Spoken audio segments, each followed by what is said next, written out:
The morning sun stretched long shadows across the presidential palace in Ouagadougou. As Ibrahim Traoré adjusted his military beret, his encrypted phone buzzed with a message that would shake the very foundations of international diplomacy. The young captain who had transformed Burkina Faso stared at the glowing screen, his jaw tightening with righteous anger. 3 months of disrespect. 3 months of condescending remarks about African sovereignty had led to this moment. His legal advisor, Aminata Kabir, entered quietly, carrying a folder that contained the most explosive lawsuit of the decade.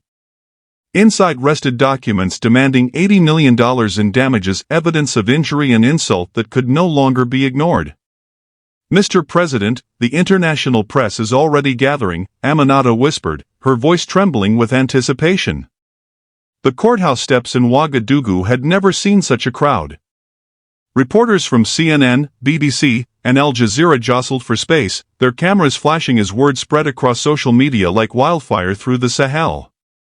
Trump's latest inflammatory comments about African leaders had crossed a line that could not be crossed back.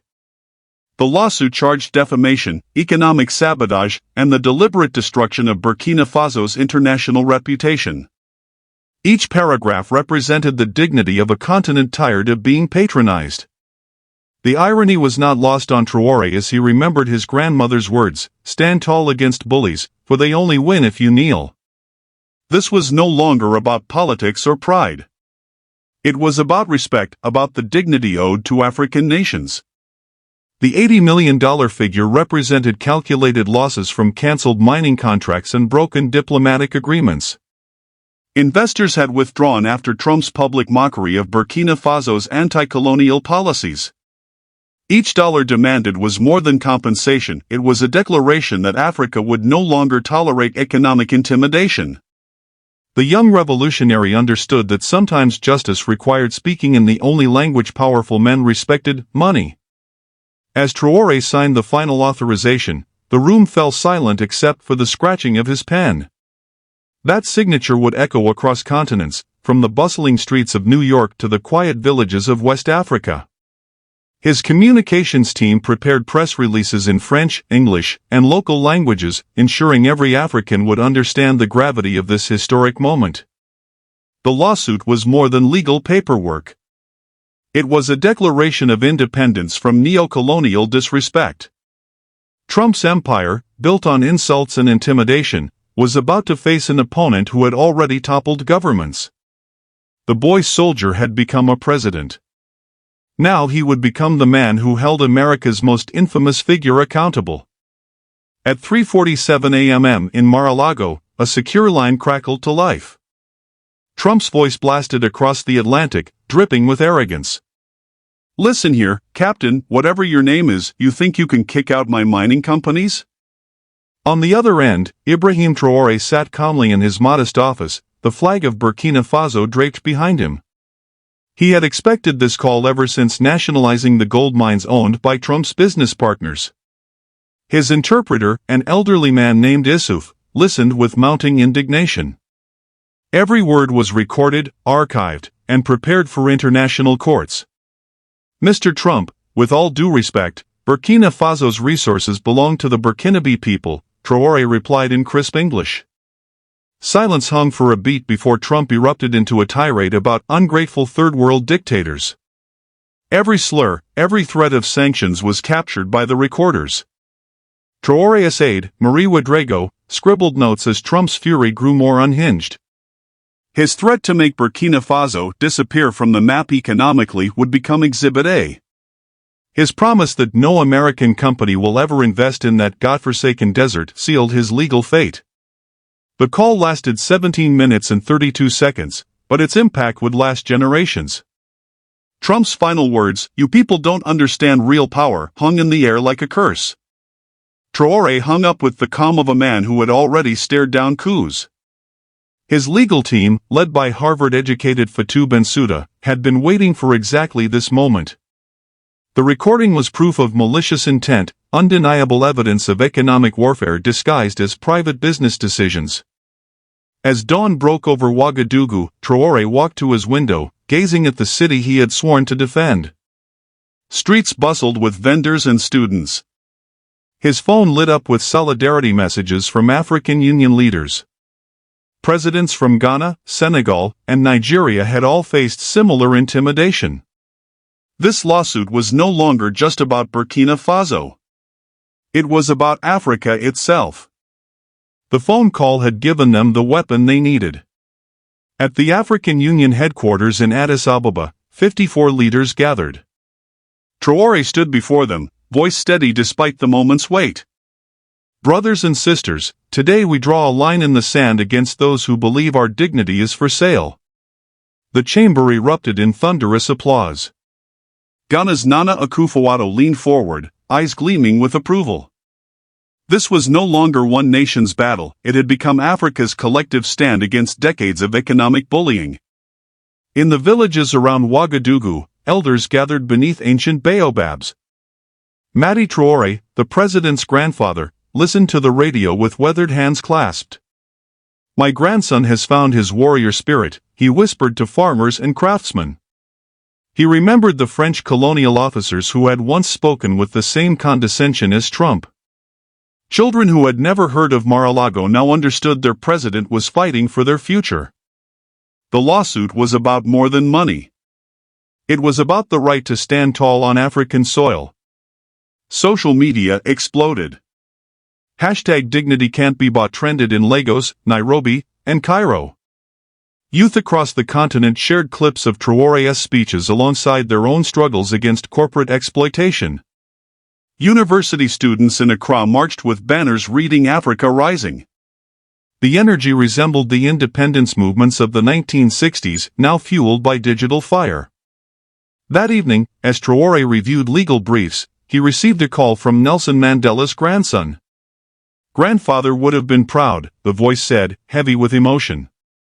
African intellectuals from Harvard to Oxford published op-eds calling it a pivotal moment in post-colonial history. Human rights groups rang with offers of legal aid. This was no longer about pride or sovereignty. It was about the unshakable truth: African dignity was not negotiable. Meanwhile, in Mar-a-Lago, panic spread through Trump's gilded halls. Don Jr. paced. Eric clutched his phone. "This nobody from nowhere is actually suing us for $80 million, Trump barked, voice cracking with disbelief.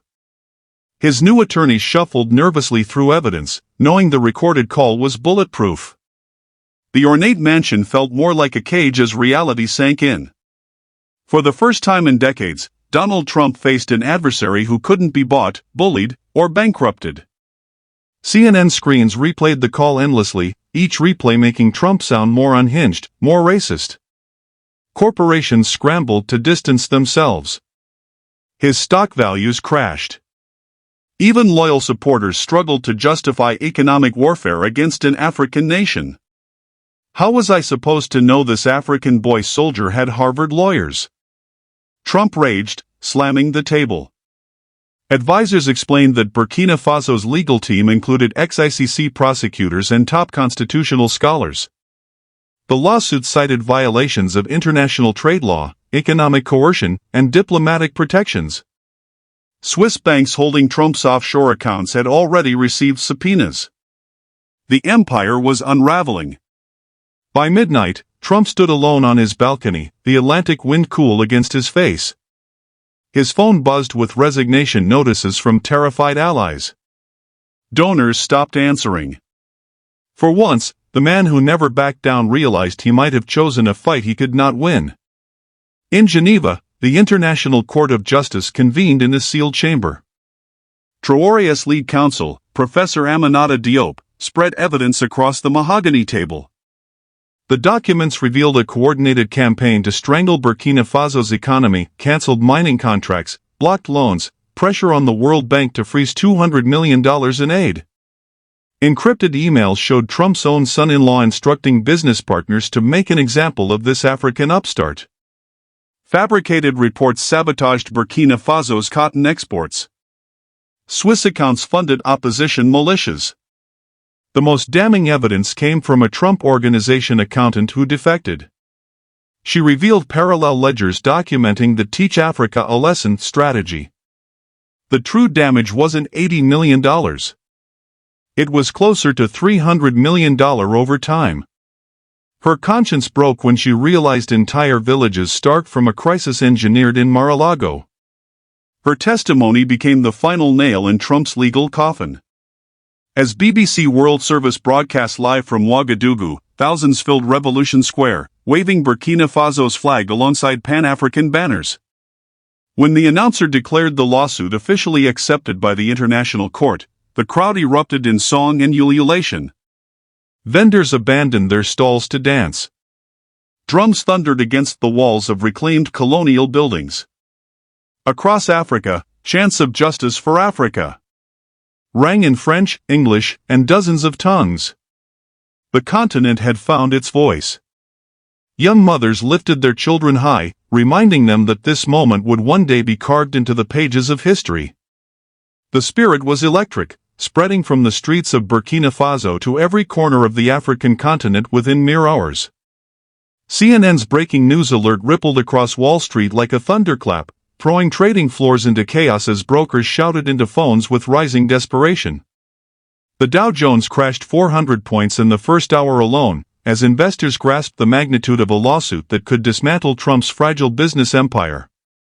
Hedge fund managers who had quietly staked fortunes on Trump-linked ventures watched in horror as their portfolios bled value in real time. CNBC anchors fumbled for explanations, struggling to reconcile how a small West African nation had triggered the largest single-day collapse in Trump-related stocks. International bankers convened emergency video calls, their voices sharp with fear as they realized secondary lawsuits from other wronged nations might soon follow. The financial shock spread like wildfire, proving that the web of globalization could cut both ways. Social media buckled under the weight of a digital storm as #JusticeForAfrica exploded across Twitter, Instagram, and TikTok, spreading with lightning speed. Nigerian musicians dropped freestyle tracks praising Traoré's courage, their music videos racking up millions of views within minutes. South African students marched through campuses, carrying posters of Traoré alongside portraits of Mandela and Sankara. The hashtag dominated trends in 47 countries, breaking every known record for African-born content.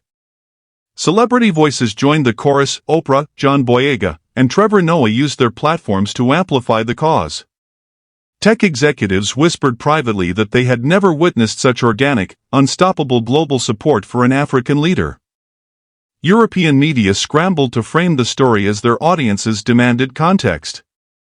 The Guardian's editorial board declared Traoré's lawsuit a noble stand against neo-colonial intimidation in a bold front-page headline. French outlets, usually dismissive of Burkina Faso, now conceded the case had solid legal footing. German financial journals warned of a wave of copycat lawsuits from other African states that had endured similar humiliation. The tide had shifted. Trump was no longer the victim of foreign persecution, he was exposed as the aggressor finally facing accountability. Polls across Europe, Asia, and Latin America revealed overwhelming sympathy for Traoré, leaving Trump's defenders isolated in a shrinking circle of American loyalists. In the quiet village of Yako, 60 kilometers outside Ouagadougou, 89-year-old Mariam Traoré sat beneath her favorite acacia tree, her grandchildren clustered eagerly around her. Her weathered hands traced the air as she retold a prophecy she had whispered to a young Ibrahim more than 15 years ago. "The white man with golden hair will rise against you, my grandson," she said softly, "but his gold will crumble into dust in your hands." Gasps escaped the children's lips as they realized their grandmother's words were now echoing across international headlines. Elders nodded knowingly. Mariam had always carried the gift of sight, glimpsing beyond the present into the destiny of nations. What once seemed like a far-fetched dream, a poor boy from a small village challenging America's most ruthless tycoon, had come to pass. Her eyes sparkled with ancestral certainty as she told the children how she had once dreamed of Ibrahim in uniform, standing before world leaders who trembled at his words. "I saw him holding papers that made empires quake," she said with a voice both gentle and unshakable. Those papers were now the lawsuit documents in Geneva, the very instruments shaking the global order. News crews flooded into Yako, eager to capture the grandmother whose prophecy foretold this confrontation. Mariam, regal in her simple cloth dress, spoke in more as translators scrambled to keep pace. "My grandson understands that true power is service to the people, not palaces of gold," she told BBC reporters. International journalists marveled at her unwavering conviction that Ibrahim's cause would prevail. She had endured ridicule from villagers who dismissed her visions, yet her faith never faltered.